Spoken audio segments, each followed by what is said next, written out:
it's painful to understand how much of what you're doing isn't productive. So I'll give you an example. So I've done this a couple of times with classrooms full of students. Usually when I'm lecturing about career development, say, okay, how much time do you waste? So then I get the class to vote. How many of you waste 10 hours a day? It's like 10% of the kids will put up their hands. And it's interesting because I don't define what constitutes waste. I just ask the question. So they're diagnosing themselves, right? I'm not saying you're wasting 10 hours a day. I'm just asking. It's like, given your own attitude, how much time are you wasting? 10 hours a day. It's like 10% of the people put up their hands. Well, when you get to like 6 hours a day, 80% of the people put up their hands. So then we do the arithmetic. It's like, because I like doing arithmetic with people. People hate arithmetic, but I like doing it. It's like, okay, 6 hours a day. It's 42 hours a week. So let's call that a work week, 40 hours a week. So that's a work week. Let's say, what's your time worth? You're a university student.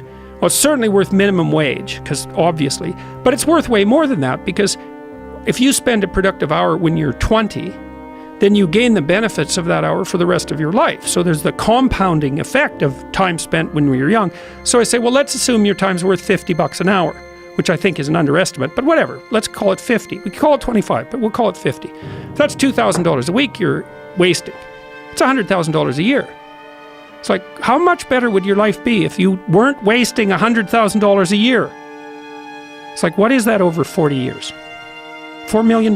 It's like, you're rich. You don't even know it. Quit wasting time. By your own definition.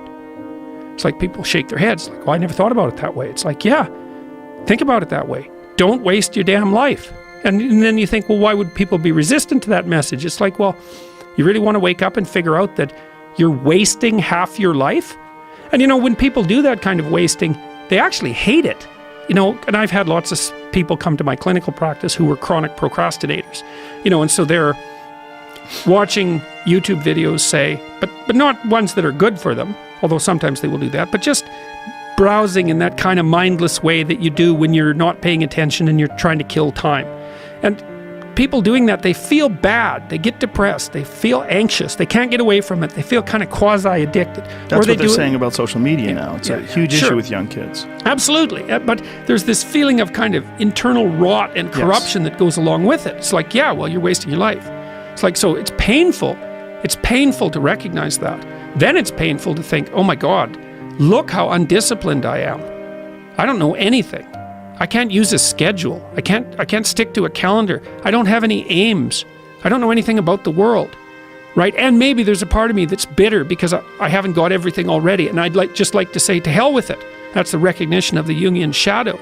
It's like, that's what makes you vicious and untrustworthy. All of that. No one wants to look at that, and no bloody wonder. But hey, the alternative is worse. One of the things psychologists have done for the last 20 years, especially the social psychologists, is push this idea of self-esteem. You should feel good about yourself. And I think, why would you tell someone 20 that? It's like, you should feel good about who you are. It's like, no, you shouldn't. Why should you feel good about who you are? It's like, you should feel good about who you could be. That's way better, because you got 60 years to turn into who you could be. But wait a minute, are you what your accomplishments are, or are you this individual going through this journey? I mean, I don't think there's anything wrong with feeling good about who you are, as long as it's tempered by an understanding of potential and what you have accomplished versus what you can accomplish. Well, I think having confidence is a big part of it. It is. And I'm not saying that people shouldn't have confidence, but like often you take young people, say they're 16 to 22, and they're not really feeling that good about who they are. Right. Because their life is chaotic and in disorder, and they don't know where they're going, and they don't know which way is up. Look, also there could be bad parenting, bullying, there could be a lot of abuse going on.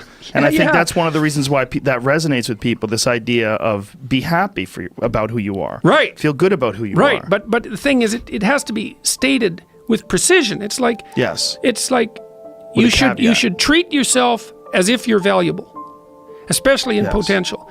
But you should concentrate on who you should become, especially if you're young. And so let's say you're miserable and nihilistic and chaotic and depressed and all of that now, and you have your reasons, you know, terrible parenting, abuse, all of those things. It's like, well, you should feel good about yourself. It's like, no, it's not the right message. Is that it's more like you should understand how much potential there is within you to set that straight. And then you should do everything you can to manifest that in the world, and it will set it straight. And that's better than self-esteem. It's like you're in a crooked, horrible position. Okay, fine. There's a lot of suffering and pain associated with that. Yeah, you can't just feel good about that because it's not good. But you can do something about it. You can genuinely do something about it. And I think all the evidence suggests that that's the case. Yes. So I'm telling young people, look, no matter how bad your situation is, I'm not going to pretend it's okay. It's not okay. It's tragic, tainted with malevolence. And some people really get hurt by malevolent people, like, terribly hurt. Sometimes they never recover. It's really awful. But there's more to you than you think. And if you stand up and face it with a positive, with a noble vision, with discipline and intent, you can go far farther to overcoming it than you can imagine. And that's the principle upon which you should predicate your behavior. And I think that one of the things that's really nice about being a clinical psychologist is that this isn't just guesswork. Like, one of the things, we know two things in clinical psychology. One is truthful conversations redeem people. Because if you come to a clinical psychologist whose worth is salt, you have a truthful conversation. The conversation is, well, here's what's wrong with my life, and here's what caused it. Maybe it takes a year to have that conversation, and both of the participants are doing everything they can to lay it out properly. Here's how it might be fixed. Here's what a beneficial future might look like. And so it's a completely honest conversation if it's working well. And all that's happening in the conversation is that the two people involved are trying to make things better. That's the goal. Let's see if we can have a conversation that will make things better. Okay, so we know that works. It does make things better. And then another thing we know is that, well, let's say there's a bunch of things that you're afraid of that are in your way. So you have some vision about who you want to be. Maybe you have to, you want to be successful in your career, so you have to learn to talk in front of a group. It's like, okay, well, you're afraid of that. It's like, no wonder you don't want to be humiliated. So, okay, so what do we do about that? Well, maybe we first get you to speak in front of one person, and then 3 people, for 5 minutes, and then for 10 minutes. Like, graduated exposure to what you're afraid of, voluntary graduated exposure to what you're afraid of, is curative. And that's true. It works. The documentation is in.